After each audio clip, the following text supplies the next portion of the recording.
welcome to Crowd Management Doctor. Crowd Management Doctor, as those who have seen some of the other videos, our focus is on training frontline staff in terms of making sure that they could do their job and be the best possible crowd manager. And to that end, we have a wonderful guest speaker. Dan, is it Wann? Am I pronouncing it correctly? Thank you so much. You have a wealth of experience and knowledge in the fan violence area. And so I wanted to give you the opportunity to share your insight with all those that might be viewing these videos. So why don't you tell me a little bit about yourself and what got you into this area?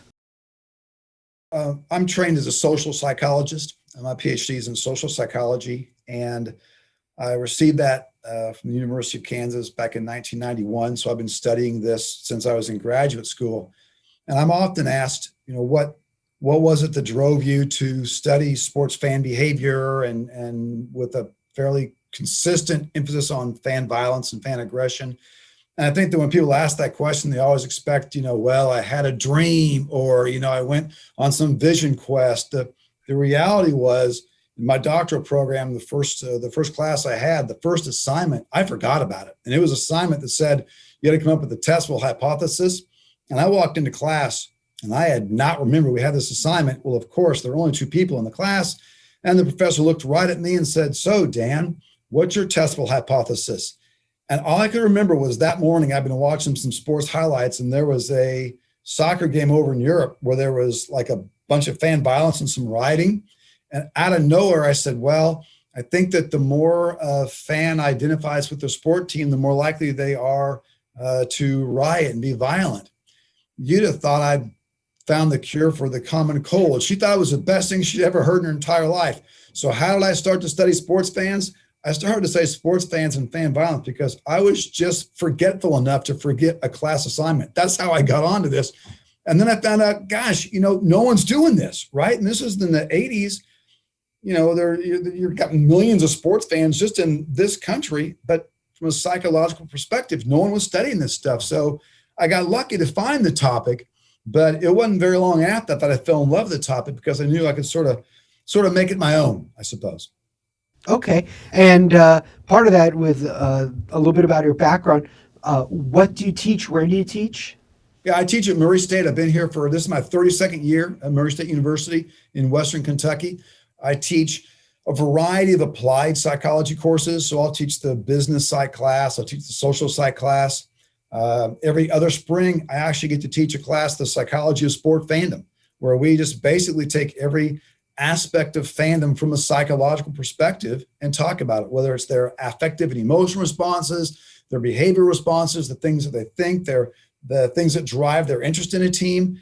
And certainly a large chunk of what we talk about in that class would be fan violence issues, because you can say what you want about fandom. The reality is there's a dark side to this pastime, and some fans do things that they're not supposed to do. So yeah, I get the opportunity at least once every other year to just teach a class just on fan psychology. And that must be a fun class. It's so enjoyable. For one thing, the students that take the class, you've already got a buy-in, right? I mean, if you're going to take a class titled Sport Fan Psychology, you probably are either a big sport fan or you're not, and you're trying to figure out what in the world is all the hype about, because you can't figure out, why is sport on like every other channel on TV. It's so interesting because when I teach this class, every year the literature grows. And so I'm constantly having to update, the things that I talk about, the lectures that I give, the activities that the students are involved in, because from an empirical perspective, we've only been looking at fan psychology for about 3 decades. It's fairly new. It's in its infancy. And you say, okay, well, I haven't taught this class for 2 years. Well, goodness, that's like 8% of the history of that discipline since the last time I taught this class. So it keeps me very fresh because the material is very fresh. That raises a very interesting thing, because you're talking about the history of fan violence from the side of psychology, and it's very new. What is the history of fan violence? Because I presume it's more than 30 years old. Yeah. I always say to my students that for as long as there have been sport, there have been people who watched sport. So for as long as there's been sport, there have been sport spectators. And for as long as there have been sports spectators, there have been sports spectators who acted violently in response to the things that they're seeing in the crowd that they're a part of. as far back as you want to go, right? It doesn't matter if you want to go back to the Greeks, the Romans, it doesn't matter, right? If you've got people who have decided that they're going to put on a spectacle, that they're going to perform an athletic event in front of others, and then you're going to have other people get, revved up, interested, partisan with the people that are engaged in that activity, you're going to have the opportunity, at least, for fan violence. I'm not saying that every event ever happened has fan violence. I'm saying that some of the factors that we know that can facilitate this stuff have been around forever. So how old is sport fan violence? Well, I always just tell my students, go back to when they invented sport. That's also when they happened to invent sport fan violence. That's how old it is. It's everywhere, unfortunately. Unfortunately, you're very true. And it was just as prevalent in the Roman times, where at the top of the stadiums they positioned archers to take out people that were misbehaving. Luckily, we don't do that anymore. And especially, I've watched the Hunger Games, but I can't shoot a bow and arrow. I'd probably be, okay, I shot 12 arrows. I might have winged the person who actually caused the problem and then maybe knocked off a couple other people. You wouldn't want me there. Just my luck, I'd accidentally shoot the players on the team that I was rooting for. That's probably what I'd end up doing. So we're talking about fan violence. What causes it? What is it in people's minds that makes them say, look, I'm going to engage in this violent behavior? We know the whole thing about liquid muscles and alcohol and how that might impact people. And that could be something you could mention. Or is it, hey, it's my team and the self-embodiment? Well, from your perspective, what are some of the variables? Yeah, there's so many that are out there.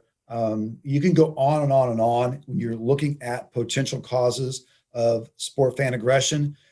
But I think that there are a few that sort of stand out, right? So I would never say that these are all of the explanation, but I think if you think about these, you certainly can get to the heart of an understanding of the antecedents of fan violence. And you mentioned one, alcohol. We're kidding ourselves if we don't think that this plays a role, right? We know that alcohol has the ability to, reduce inhibitions, and it has the ability to increase the perception of threat.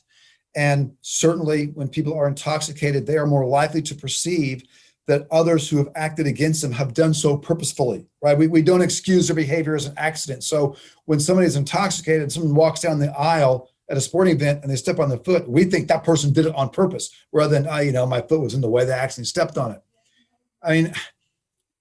But what do you do about that, right? So you say to yourself, well, we know that alcohol is a part of the problem, and let's not kid ourselves, it is. But I always look at, I don't just want explanations, I want answers. I want practicality in the things I talk about. So what are you gonna do? You're gonna get rid of beer sales at Coors Field, Miller Park, Busch Stadium? I wish you luck, So I think sometimes you recognize that something is a problem, and then you kind of have to shrug your shoulders and say, well, that's kind of a bummer. It is what it is. I think that from a psychological perspective, two things really stand out from the research. First of all, there's a subset, thank heavens, a minority of fans out there that we would classify them as dysfunctional fans. Dysfunctional fans are those fans that they're very confrontational.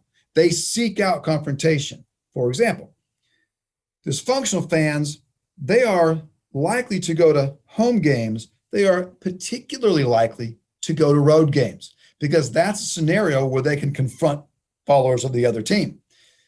All fans like to listen to sport talk radio. Dysfunctional fans, they're particularly likely to actually call in to sport talk radio and to voice their opinions because, they know everything.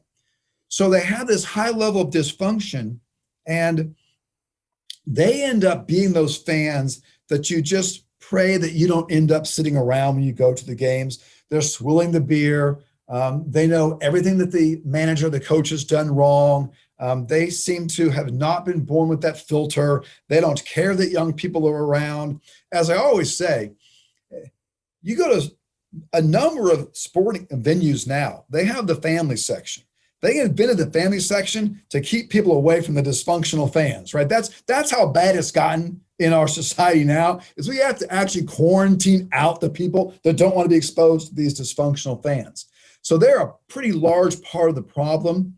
The thing about these dysfunctional fans, they're not just a problem within the realm of sport. We have found that as kids, they tend to be bullies. They tend to be highly assertive. They have high levels of trait aggression. They see sport and war as basically identical. So when you look at these people, they're just not the nicest people in society. I don't think we should be surprised that they end up acting the way that they do. The second psychological variable that's really critical is team identification, which is kind of a sport fan jargon term for how identified psychologically, how identified does the fan feel towards the team? To what extent does the fan feel that that team is like an extension of who they are? When you have someone who's highly identified, that team's performances will be felt as the fans' performances. So the team's wins are my wins. Their glory is my glory. But the flip side is also true. Their failures are my failures. So whenever a fan is highly identified, really invested, connected with a team, and they fail, they're going to have a rush of negative emotions. And sometimes the reality is they will act out on those negative emotions. They do not come to the ballpark, the arena, the field with the plan to do this, okay? It's not like they wake up in the morning and they say to themselves, hey, awesome, I'm going to the Chiefs game tonight. I get to do something again that embarrasses my family. They get so wrapped up in the moment because their identification, they then have this expression, and then after the fact, you'll actually hear them express remorse. So they've done this. So to what extent, do you do things that you feel out of control? Yeah, I kind of am, right? I wish I was in control, but I just care so much, I can't help myself. Then the last thing I would say is we also have to, sort of give a nod to the sociologists out there, and they talk about that mob mentality of being a part of a larger group.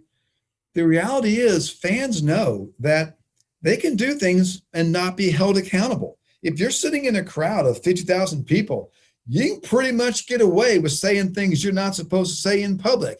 If everybody's throwing a snowball at the football team, you can probably get away with throwing a football at the football team. Now, as we improve security at sporting events, at venues, we increase the number of cameras, that does have the ability to decrease the likelihood of that being the case, right? People may feel that they can get away with things when in fact they really can't. But if they feel they can get away with it, then they're still going to act on those behaviors and those ideas. So you have that mob mentality. I think those are things that kind of the research would suggest stand at the top, the kind of the pillars that fan violence is sort of standing on, I suppose you could say. And we wish people didn't have anything to stand upon, but they're engaged in that behavior. And they just do. And I think that the first way that you go about solving a problem is recognizing that there's a problem and figuring out, what is actually at the heart of that problem. And we often try avoiding that because we don't want to offend anyone or upset anyone that they're doing something wrong. But I understand that fan mentality as someone who was a coach at Ohio State and got a couple degrees from the Ohio State University. I could go anywhere, and if I'm wearing an Ohio State hat as an example, people shout out OH, and if I don't say IO, they're going to be upset with me. Like, you shouldn't be wearing that hat kind of thing if you don't know how to respond. My wife, Michelle, is an Ohio State grad. So I kind of married into this. I won't say that the fandom is a cult, but let's be honest, it's pretty close there for the Buckeyes. And, it's interesting that one of the first consulting gigs that I had as a sport fan psychologist was to work with Ohio State and try and help them minimize the riots that they would have that would surround the Michigan-Ohio State football game every so often. And, you just look at that stuff. And again, people don't wake up in the morning and say, yay, it's the Ohio State Michigan game. I get a chance to riot again. They just get caught up in the moment.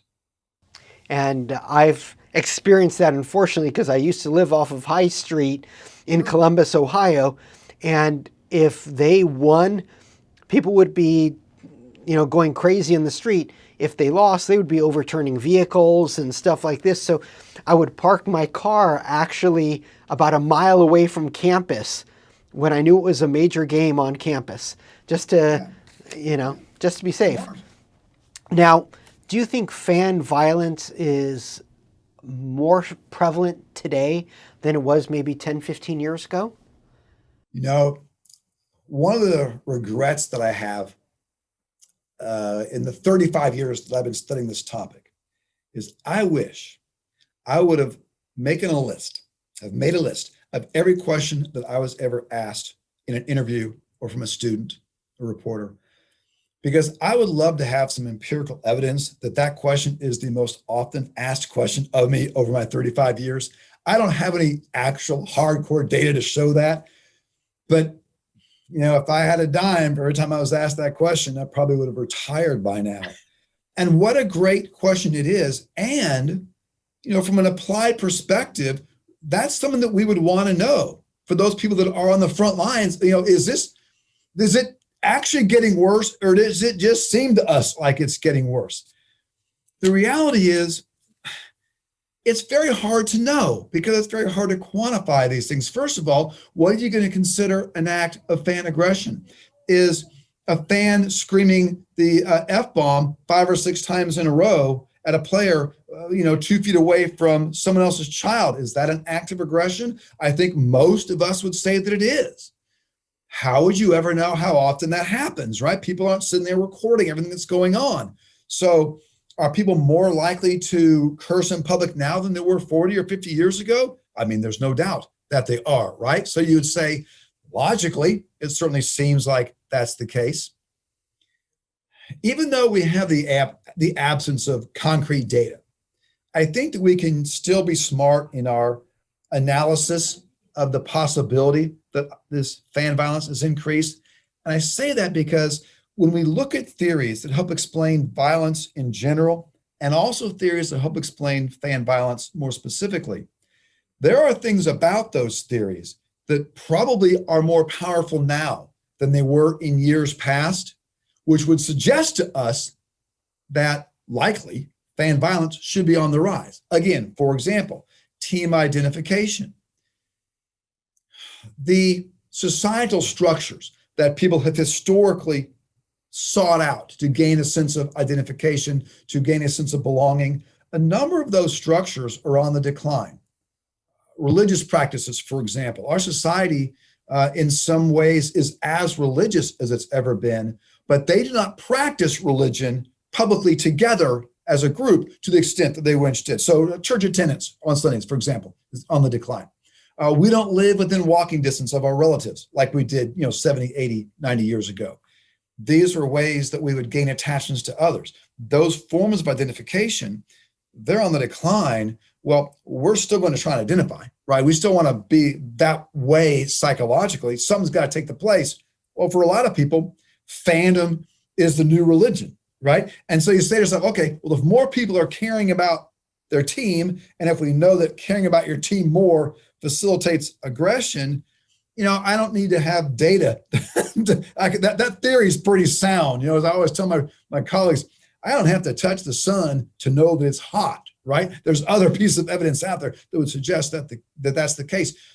And the other piece of evidence is we also know empirically as a society, we are not as civil as we once were. We have lower levels of empathy than generations past. Every generation has lower levels of civility and lower levels of empathy than the past generation.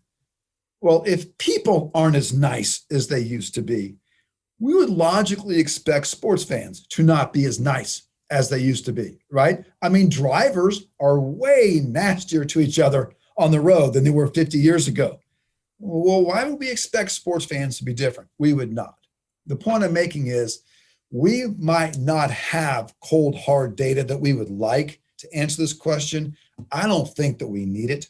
I think there's enough out there theoretically, anecdotally, in terms of speculation, as well as the anecdotes that can suggest to us that, yeah, it does seem that these front line workers that have to be right there all the time in the face of this, you ask them, they're probably going to say, to a person, I've been doing this for 20 years. It sure seems like it's more common. There are a lot of theories out there that would suggest that, yeah, that is in fact the case. I expect that it is. So whether or not it's more common or not, what can be done to try and minimize fan violence, especially for frontline personnel?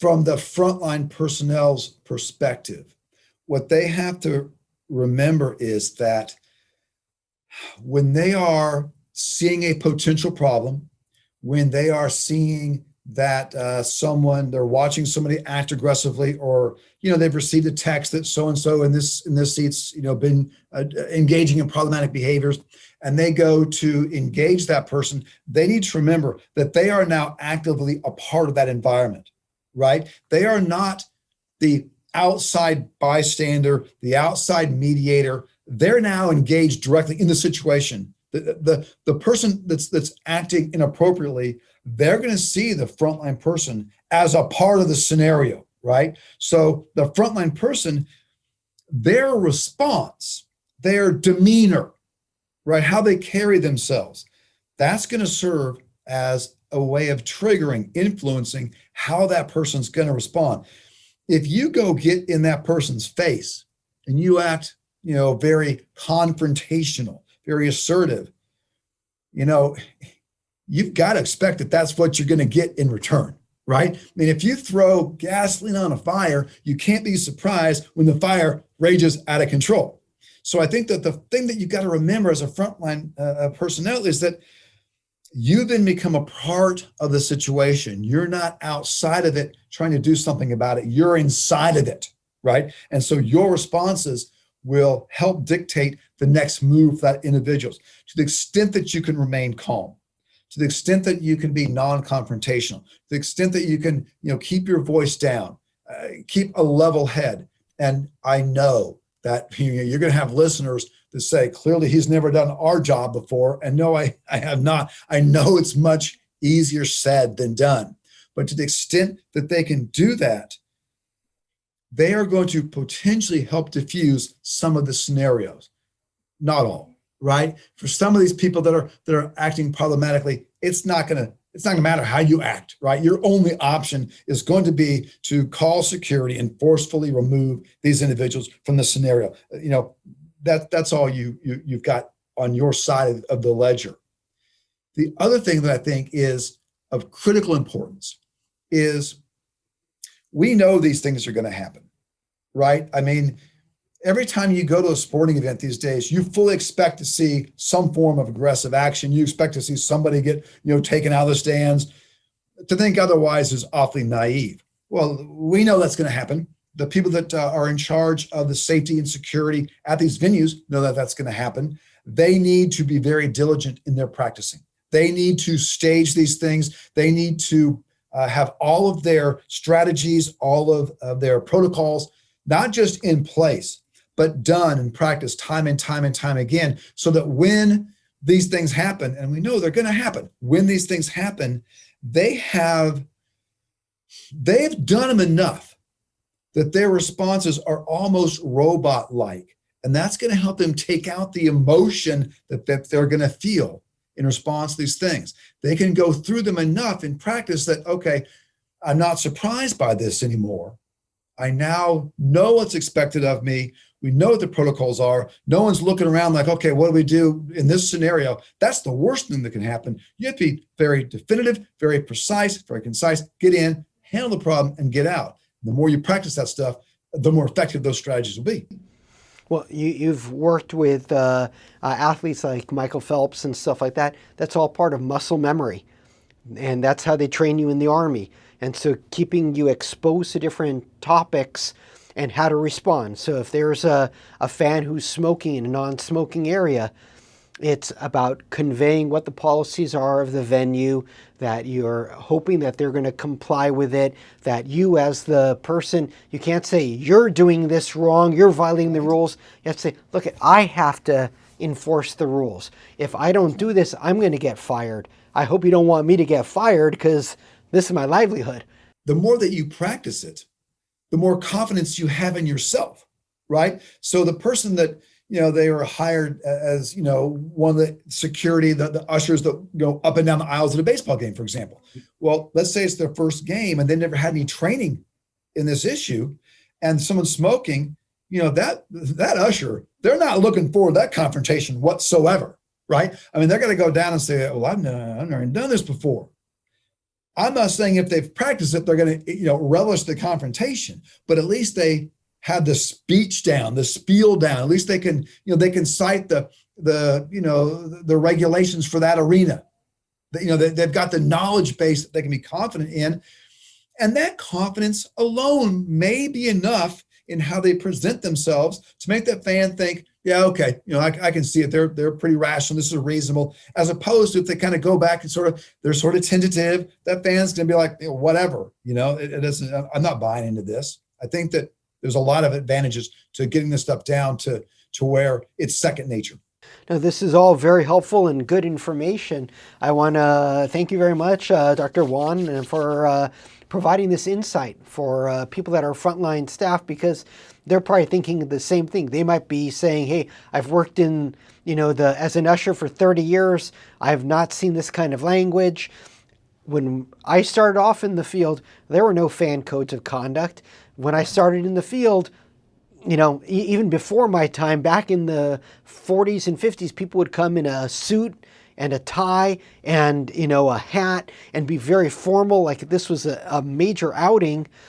And that was before. Now everyone's wearing their team jerseys. In fact, there are undercover officers who are wearing the opposing team jerseys just to see if people are going to pick fights with them and then arrest individuals for assault or battery or whatever it might be.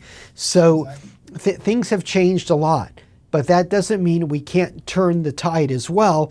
And I think the turning of the tide often is that visible presence of someone who's saying, look I'm here. Someone, if you're going to a baseball stadium and you have an usher that wipes your seat down before you sit down, says hi to you, makes that connection with you, you're probably going to be more inclined to listen to that individual later on than if it's like, go there.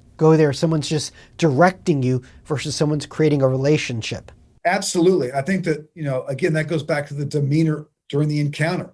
That rapport is an important thing. If you can build that rapport, build that connection, then it's less likely to be seen as, me versus that person. Maybe we can kind of, get all on the same page here. Yeah. Sounds great. Well, thank you so much. I hope we can keep our venues and events as safe as possible, and that people will think about others and hopefully not engage as much violence. Again, thank you so much. Really appreciate it. Guys, take care and be safe out there.